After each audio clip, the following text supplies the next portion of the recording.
हरि ओम। जय श्री कृष्ण। राधे राधे। जय योगेश्वर। बंशीधरं तोत्रधरं नमामि मनोहरं मोहहरं च कृष्णं मालाधरं धर्मधुरं धरं च पार्थस्य सारथ्यकरं च देवं कर्तव्यदीक्षां च समत्वशिक्षां ज्ञानस्य भिक्षां शरणागतिं च ददाति गीता करुणाद्रभूता कृष्णेन गीता जगतो हिताय कृष्णेन गीता जगतो हिताय। श्रीमद् भगवद गीता जी और अध्याय पूरे हुए हैं, लेकिन अभी गीता जी रहस्यम का चर्चा करेंगे। कल ये चर्चा हुई थी कि जो कुछ भी यह मायामय तीनों गुणों का कार्य का रूप दृश्य वर्ग है, उसको और इसके द्वारा होने वाली सारी क्रियाओं को अपने से पृथक, नाशवान और अनित्य समझना तथा इन सब का अत्यंत अभाव करके केवल भाव रूप आत्मा का अनुभव करना, इसकी चर्चा कल हुई थी। तो 13वें अध्याय का 27वां श्लोक ये अर्थ कह रहा है। क्या कह रहा है कि आत्मा का ही भाव रूप आत्मा का ही अनुभव करना। श्लोक है 27वां और 24वां। समं सर्वेषु भूतेषु तिष्ठन्तं परमेश्वरं विनश्यत्स्व विनश्यन्तं यः पश्यति स पश्यति यः पश्यति स पश्यति। कौन सा अध्याय कहा अभी हमने? 13वां अध्याय। और 13वां अध्याय का 27वां 13वां अध्याय 27वां श्लोक। विनश्यत्स्व विनश्यन्तं यः पश्यति स पश्यति। तो कहने का भाव यहाँ ये है कि जो देखता है कि सारा कुछ भगवान ही है, और on who sees the super soul accompanying the individual soul in all bodies, and who understand that neither the soul nor the super soul within the destructible body is ever destroyed, actually sees। और फिर है 34वां श्लोक, वो भी साथ साथ में ले लेते हैं। यथा प्रकाशयत्येकः कृष्णं लोकमिमं रविः क्षेत्रं क्षेत्री तथा कृष्णं प्रकाशयति Bharat. O son of Bharata, as the sun alone illuminates all this universe, so does the living entity on within the body illuminate the entire body of consciousness। अब आगे जाएंगे। इस प्रकार की स्थिति प्राप्त करने के लिए भगवान ने श्रीमद् भगवत गीता जी में अनेक युक्तियों से साधक को जगह जगह यह बात समझाई है कि आत्मा दृष्टा, साक्षी, चेतन और नित्य है, तथा यह देहादि जड़ दृश्य वर्ग जो कुछ प्रतीत होता है अनित्य होने से असत है, केवल आत्मा ही सत है। इसी बात को पुष्ट करने के लिए भगवान ने दूसरे अध्याय के 11वें से 30वें श्लोक तक नित्य, शुद्ध, बुद्ध, निराकार, निर्विकार, अक्रिय, गुणातीत आत्मा के स्वरूप का वर्णन किया है। अभेद रूप से साधन करने वाले पुरुषों को आत्मा का स्वरूप ऐसा ही मानकर साधन करने से आत्मा का साक्षात्कार होता है। जो कुछ चेष्टा हो रही है गुणों की ही गुणों में हो रही है, तो आत्मा का उससे कोई संबंध नहीं है। यह 5वें अध्याय के 8वें श्लोक में कह रहे हैं। नैव किंचित करोमीति युक्तो मन्येत तत्त्वविद् पश्यन् शृण्वन् स्पृशन् जिघ्रन् न अश्नन् गच्छन् स्वपन् श्वसन्। 5वें अध्याय का 8वां श्लोक। अब देखिए, यहाँ सब करते हुए भी कुछ नहीं करता है, ऐसा अर्थ करते हैं, हाँ? अध्याय 5वां और 8वां श्लोक। तो परमात्मा का स्वरूप ही ऐसा है, कार्य ही ऐसा है। नैव किंचित करोमीति युक्तो मन्येत तत्त्ववित् पश्यन् शृण्वन् स्पृशन् जिघ्रन् गच्छन् अश्नन् स्वपन् श्वसन्।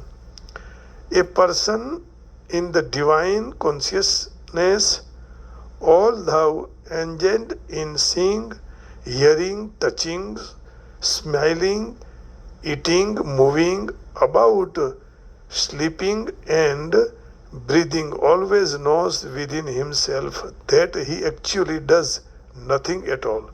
Because while speaking, awakening, receiving or opening or closing his eyes, he always knows that only the material senses are engaged with their objects and that he is aloof from them. तो कुछ नहीं करते हैं परमात्मा। और 14वें अध्याय का 19वां श्लोक में भी भगवान यही कहना चाह रहे हैं। 14वें अध्याय 19वां श्लोक, नान्यम गुणेभ्यः कर्तारं यदा दृष्टानुपश्यति गुणेभ्यश्च परं वेत्ति मद्भावं सोऽति गच्छति। नान्यम गुणेभ्यः कर्तारं, 14वां अध्याय का 19वां श्लोक, अध्याय 14 और ये रहा 19वां श्लोक। When one properly sees that in all activities no other performer is at work than these modes of nature, and he knows the Supreme Lord, who is transcendental to all these modes, the attains my spiritual nature। तो न वह कुछ करता है और न करवाता है, ऐसा समझकर वह नित्य निरंतर अपने आप में ही अत्यंत आनंद का अनुभव करता है।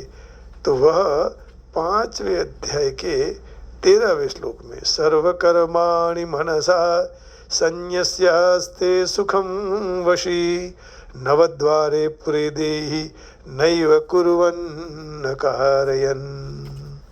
कुछ नहीं करता है ऐसा बोलते हैं। अध्याय 5वां और श्लोक है 13वां। अब देखिए 13वें श्लोक में भगवान ने ये कहा कि सर्वकर्माणि मनसा संन्यस्यास्ते सुखं वशी नवद्वारे पुरे देहि नैव कुर्वन् कारयन्। When the embodied living being controls his nature and mentally renounces all actions, he resides happily in the city of 9 gates, the material body neither working nor causing work to be done। तो उपयुक्त ज्ञान योग के 4 साधनों में पहले 2 साधन तो ब्रह्म की उपासना से युक्त है और तीसरा और चौथा साधन अहम ग्रह उपासना से युक्त है। यहाँ प्रश्न ये होता है कि उपयुक्त 4 साधन व्युत्थान अवस्था में करने के या ध्यान अवस्था में या वे दोनों ही अवस्थाओं में किए जा सकते हैं। इसका उत्तर यही है कि चौथे साधन के अंत में प्रक्रिया 5वें अध्याय के 9वें श्लोकानुसार बताई गई है।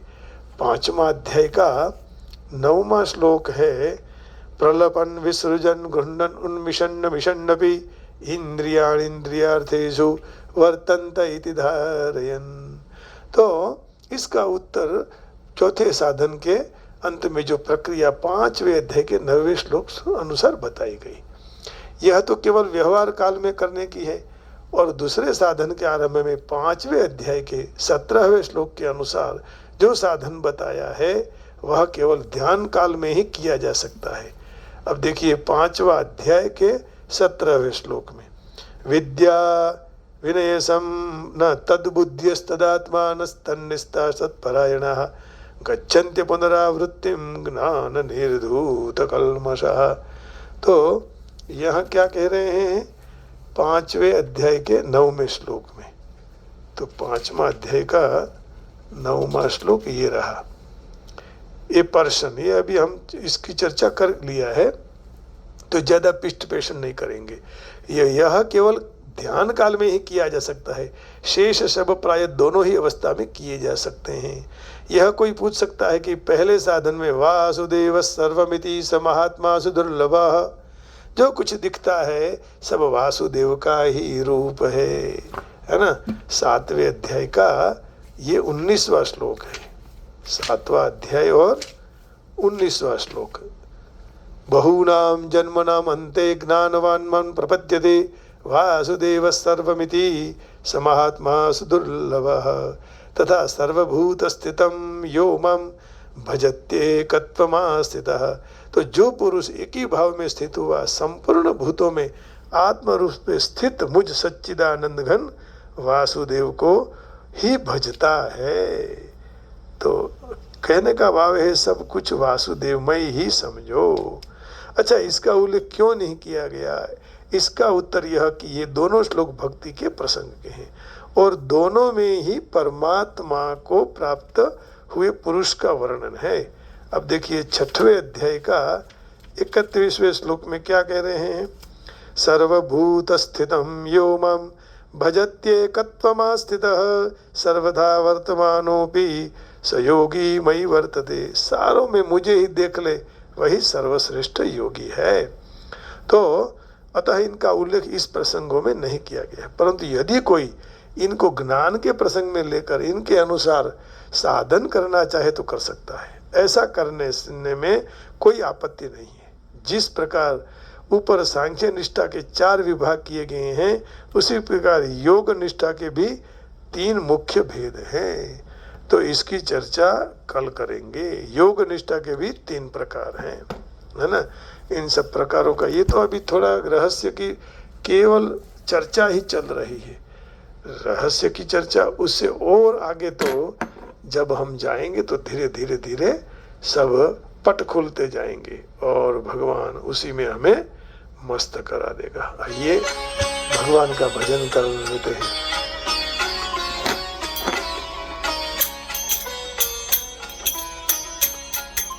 रघुपति राघव राजा राम पतित पावन सीताराम। रघुपति राघव राजा राम पतित पावन सीताराम। सीताराम जय सीताराम, सीताराम जय सीताराम। रघुपति राघव राजा राम पतित पावन सीताराम। सीताराम जय सीताराम, सीताराम जय सीताराम। सीताराम सीताराम भज प्यारे तू सीताराम। सीताराम सीताराम भज प्यारे तू सीताराम। सीताराम सीताराम भज प्यारे तू सीताराम। सीताराम सीताराम भज प्यारे तू सीताराम। जानकी वल्लभ जय सिया राम भज प्यारे तू सीताराम। सीताराम जय सीताराम भज प्यारे तू सीताराम। रघुपति राघव राजा राम पतित पावन सीताराम। सीता सीताराम भज प्यारे तू सीताराम। रघुपति राघव राजा राम पतित पावन सीताराम। सीताराम जय सीताराम भज प्यारे तू सीताराम।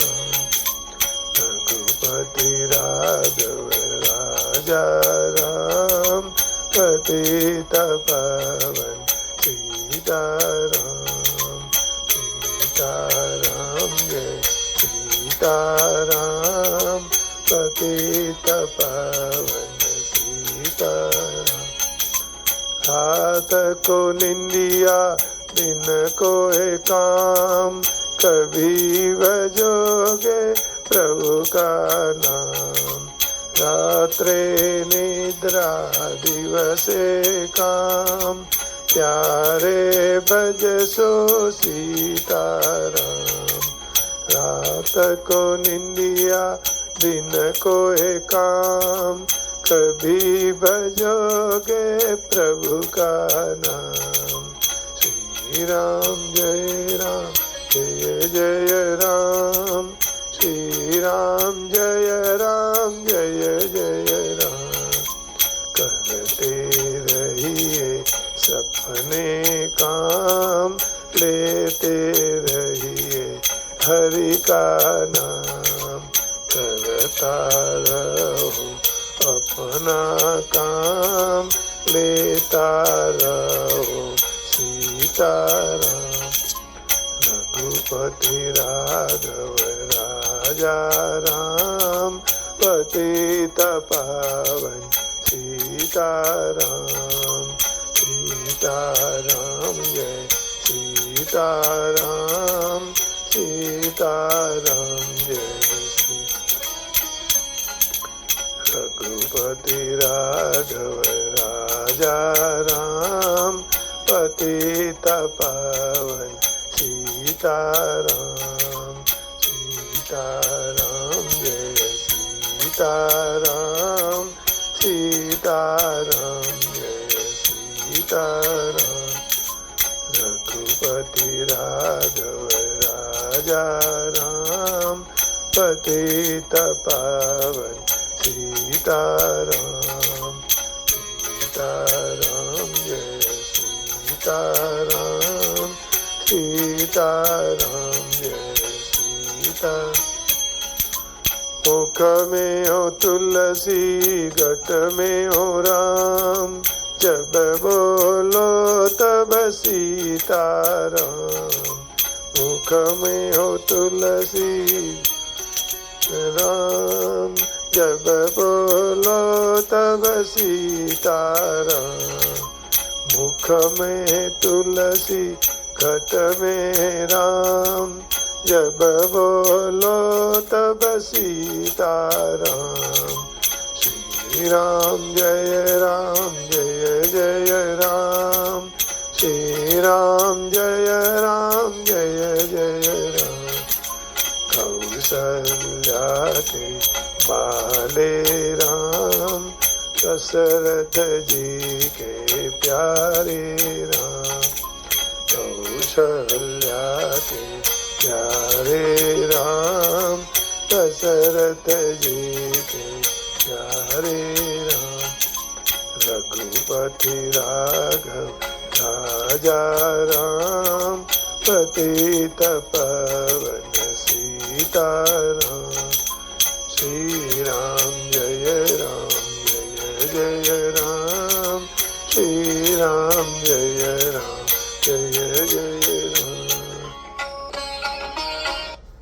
आप सबके हृदय में बैठे हुए सीताराम जी को प्रणाम करके वाणी को विराम देता हूँ। जय श्री कृष्ण, हरि ओम, राधे राधे, जय योगेश्वर, गोविंदा गोविंदा, ओम नमः शिवाय, जय जगदम्ब, जय उमिया, जय श्री गीता मैया की जय, बरसाने वाली की जय, आज के आनंद की जय। जय हो, सबका भला हो, सबका मंगल हो प्रभु।